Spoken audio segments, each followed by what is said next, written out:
Buenos días, queridos televidentes. Hoy comenzamos una nueva semana y con esta una nueva temática, en la que van a girar las entrevistas de esta semana. La pregunta de la semana es, ¿cuáles fueron los acontecimientos históricos que hicieron que la Iglesia perdiera poder? Para responder esta pregunta iniciaremos hablando sobre la Revolución Copernicana. Y para hablar de este tema invitamos al profesor Carlos Marco Piragua, quien es un reconocido profesor de Historia de la Ciencia y hoy nos viene a visitar para respondernos algunas preguntas sobre la Revolución Copernicana. Recuerden que si tienen alguna pregunta que le quieran hacer a nuestro experto de hoy, pueden llamar al número que aparece en pantalla y hacerle la pregunta al profesor Piragua. Buenos días, profesor. Muchas gracias por aceptar la invitación. Buenos días, Andrea. Todo lo contrario. Muchas gracias a ustedes por invitarme. Este tema me apasiona mucho. Me parece muy pertinente que hayan decidido abrir el tema de esta semana con la Revolución Copérnica, pues todo lo que se desarrolló dentro de esta revolución causó fuertes repercusiones dentro de la institución eclesiástica. Así es, profesor. Para muchos es considerado como la primera contradicción que surgió entre la teología y la ciencia. Pero antes de profundizar y adentrarnos en el tema, ¿qué le parece si nos hace una pequeña contextualización sobre los principales cambios que ocasionó la revolución? Lo primero que hay que tener claro es que esta revolución, por su naturaleza como revolución, no se dio de la noche a la mañana. Fue un producto de varios estudios en distintas épocas, donde el principal precursor fue Nicolás Copérnico. Lo que la gente creía y creyó durante una buena parte de la Edad Media hasta el siglo XVI era que nuestro sistema solar funcionaba de manera que la Tierra estaba en el centro de todo el sistema solar y que además los planetas junto con el Sol giraban alrededor del planeta Tierra que estaba en todo el centro y además permanecía inmóvil. Luego, en el siglo III a.C., un señor llamado Aristarco de Samos quiso saber cómo podía medir la distancia de la Tierra al Sol y de la Tierra a la Luna, y por medio de observaciones, Aristarco se daba cuenta que el modelo geocéntrico, que es el que planteaba Ptolomeo, no era acorde con sus observaciones, y a pesar de que sus cálculos fueron erróneos, planteó una idea que en el momento no se le prestó mucha atención, porque la teoría geocéntrica, que antes de ser sustentada por Ptolomeo, ya la había planteado Aristóteles, estaba fuertemente arraigada a las creencias de la época. Entonces, lo que dijo Aristarco de Samos, un hecho sin importancia para esa época.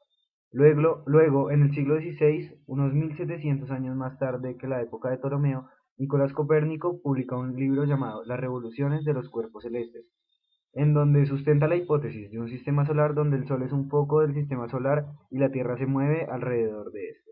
En ese momento era toda una blasfemia ir en contra de cualquier cosa que establecía la Iglesia, así que plantear la posibilidad de descentrar al hombre del universo causaba un cambio total de cosmovisión en la sociedad europea del siglo XVI. Profesor, usted nos mencionó sobre el precursor de esta revolución, que fue Nicolás Copérnico. Así es. Háblenos un poco más sobre la vida de él, por favor.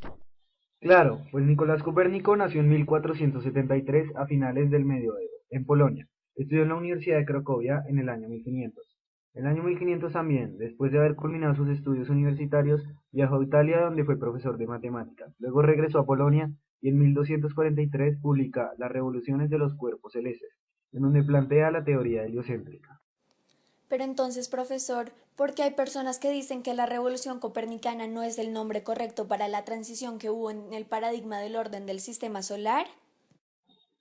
Bueno, lo que pasa es que aunque Nicolás Copérnico sacó todo un libro sustentando la teoría heliocéntrica, todavía este modelo era muy básico. Digamos que hay dos ideas esenciales dentro de lo que planteó Copérnico. La primera es que los planetas giran alrededor del Sol, no en círculos, sino en elipses. Y la segunda, el sistema solar no tiene centro, y el que se acerca al centro no es la Tierra, es el Sol, y la posición del Sol es un foco de la elipse que forman los planetas alrededor de él. Además, por lo general, el común de las personas relacionan el modelo heliocéntrico con Galileo Galilei. Digamos que se puede decir que Galilei tuvo una trascendencia más grande de la que tuvo Copérnico, o por lo menos es lo que comúnmente nos enseñan en el colegio. Entonces es curioso para muchos que la llamen revolución copernicana. Sí, aunque indudablemente Copérnico planteó las bases para que Galileo pudiera trabajar y desarrollar más a fondo esa teoría. Completamente de acuerdo. Bueno, profesor Piragua, en este momento vamos a recibir una llamada de Valentina que tiene una duda por solucionar. Buenos días. La pregunta que yo le quiero hacer al profesor es, ¿cuáles fueron las reacciones de la Iglesia respecto al cambio drástico que propuso Copérnico? Antes de publicar su libro, tuvo que haber meditado bastante sobre las implicaciones que su teoría iba a causar, sin dejar de lado que Copérnico era fuertemente católico. Entonces, ir en contra de la Iglesia probablemente causó contradicciones dentro de él, y lo que hizo Copérnico fue dedicar su obra al Papa y delegar su teoría como solo una hipótesis, para evitar problemas. No obstante, la Iglesia tomó medidas y el libro de Copérnico formó parte de los libros prohibidos por la Iglesia. Y de una vez aprovecho tu pregunta para meter un poco más a Galileo Galilei dentro de la discusión y resaltar que frente a la nueva teoría que estaban empezando a plantear estos científicos, los protestantes fueron muy severos con Galileo al igual que la Iglesia Católica. O sea, no solo era una cuestión de que la Iglesia no podía perder el poder, sino que ya toda una sociedad se le estaba yendo encima. Hay una cita de Lutero refiriéndose a Galileo que dice: el pueblo presta oídos a un astrólogo advenedizo, que ha tratado de demostrar que la Tierra se mueve, no el cielo o el firmamento, el sol y la luna. Quien quiera aparecer más inteligente debe idear algún nuevo sistema que será sin duda el mejor de todos. Este necio quiere poner del revés toda la ciencia astronómica, pero las sagradas escrituras nos dicen que Josué mandó detenerse al sol y no a la tierra. O sea que Galileo difícilmente se podía refugiar en otras creencias de una mente menos estricta, como el protestantismo. Así es, Andrea. Era una emboca supremamente difícil, pues se creía que todo lo que estaba en el universo se movía y conspiraba para el ser humano, y el modelo helocéntrico atrofiaba esta idea, y la que exponían las Sagradas Escrituras, en donde se supone que los propósitos de Dios al crear el universo era para que todo en él sirviera al ser humano. Profesor, ¿nos podría contar sobre la vida de Galileo Galilei?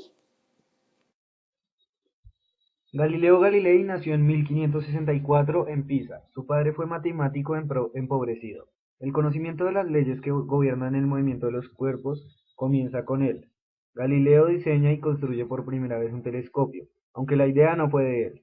Por medio del telescopio, Galileo descubre satélites en Júpiter y establece los 7 cuerpos celestes, lo cual asusta a la gente porque como todo tenía que tener relación con la Biblia, la gente empezó a relacionar estos 7 cuerpos celestes con las 7 velas de oro del Apocalipsis, lo cual causaba pánico y también ocasionaba que los que creían en la teoría geocéntrica, es decir, la gran mayoría de las personas, se rehusaran a mirar por el telescopio.